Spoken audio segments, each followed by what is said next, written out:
고린도전서를 기록한 사도 바울은 고린도전서 1장 1절을 통해서 자기 자신을 스스로 소개하기를 하나님의 뜻을 따라 그리스도 예수의 사도로 부르심을 입은 바울이라고 했습니다. 예수님의 천하대적이었던 자신이 주님의 사도로 부르심을 받은 것은 전적으로 하나님의 뜻이었다는 것입니다. 바울 역시 자신의 피택에 대해 하나님의 뜻 이외에는 다른 해답이 없었던 것입니다. 중요한 사실은 바울이 하나님의 뜻을 이야기하면서 헬라어로 셀레마라는 단어를 사용했는데 그 단어는 소망한다는 동사 셀로에서 파생되었다고 하는 것입니다. 소망은 믿음과 불가분의 관계에 있습니다. 믿음은 소망을 낳고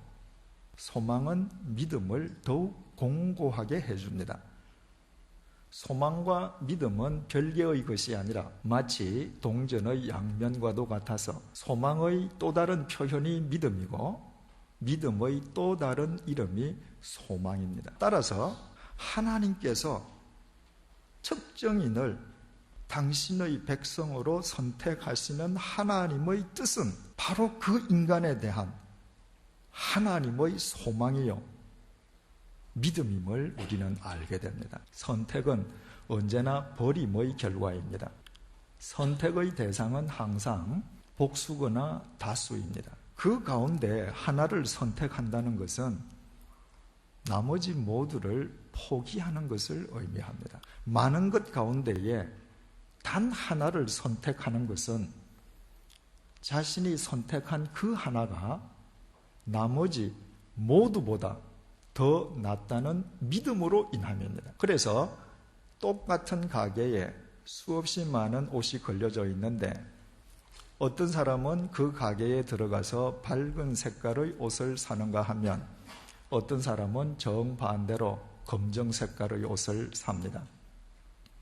어떤 사람은 비싼 가격의 옷을, 어떤 사람은 싼 옷을 삽니다. 그 경우에 그 누구도 왜 하필이면 그런 색깔의 옷을 샀냐? 왜 그 가격에 그런 옷이냐는 식으로 남을 비판할 수 없습니다. 그 옷을 구입한 사람은 그것이 자신의 형편과 기호에 가장 적합하다는 믿음으로 선택했기 때문입니다. 인간에 대한 하나님의 선택 역시 인간에 대한 하나님의 믿음에 기인하고 있습니다. 이 사실을 깨닫는다면 우리가 그동안 설명할 수조차 없었던 것을 이제 밝히 이해하게 됩니다. 왜 하나님께서 어머니의 태 속에 들어있는 야곱을, 핏덩이에 지나지 않는 야곱을 선택하셨습니까? 왜 하나님께서 며느리와 동침했던 유다를 선택하셨습니까? 왜 하나님께서 달동네 나사렛의 빈민 마리아를 성모 마리아로 선택하셨습니까? 왜 하나님께서 무식한 어부와 지탄받던 세리를 주님의 사도로 선택하셨습니까? 왜 하나님께서 예수 그리스도의 대적 바울을 사도행전의 주인공으로 선택하셨습니까? 왜 하나님께서 우리를 선택하셨습니까? 그 해답은 오직 하나뿐입니다. 하나님께서 야곱을 믿으셨고 유다를 믿으셨고 마리아를 믿으셨고 제자들을 믿으셨고 바울을 믿으셨고 형편없는 우리를 믿으셨기 때문입니다. 인간은 언제나 하나님에 대한 인간의 믿음을 절대시합니다. 물론 인간의 믿음은 대단히 중요합니다. 그러나 우리가 하나님을 믿기 전에 하나님을 알기도 전에 하나님께서 먼저 우리를 믿어주셨음을 간과해서는 안 됩니다. 그렇지 않습니까? 만약 하나님께서 우리를 먼저 믿어주시지 않으셨더라면 추악한 죄인에 지나지 않는 우리를 위해 어떻게 당신의 독생자를 이 더러운 세상에 보내셨겠습니까? 예수 그리스도께서 우리를 믿어주시지 않으셨더라면 어떻게 당신의 생명을 우리를 살리시기 위한 십자가의 제물로 내어 놓으셨겠습니까?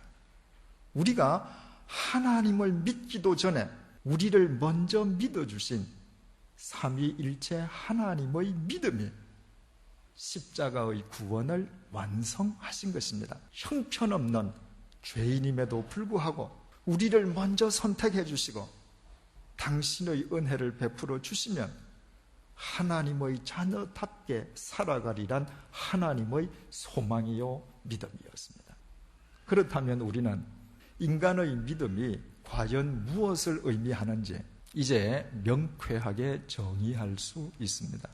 인간의 믿음은 우리를 먼저 믿어주신 하나님의 믿음에 대한 인간의 응답입니다. 인간의 믿음의 유일한 토대와 동력이 우리를 먼저 믿어주신 삼위일체 하나님의 믿음이라는 것입니다. 그렇다면 우리에게 남은 것은 우리를 먼저 믿어주신 하나님의 믿음에 믿음으로 응답하는 삶입니다. 바로 그것이 당신의 믿음으로 우리를 선택해 주신 하나님의 뜻인 것입니다.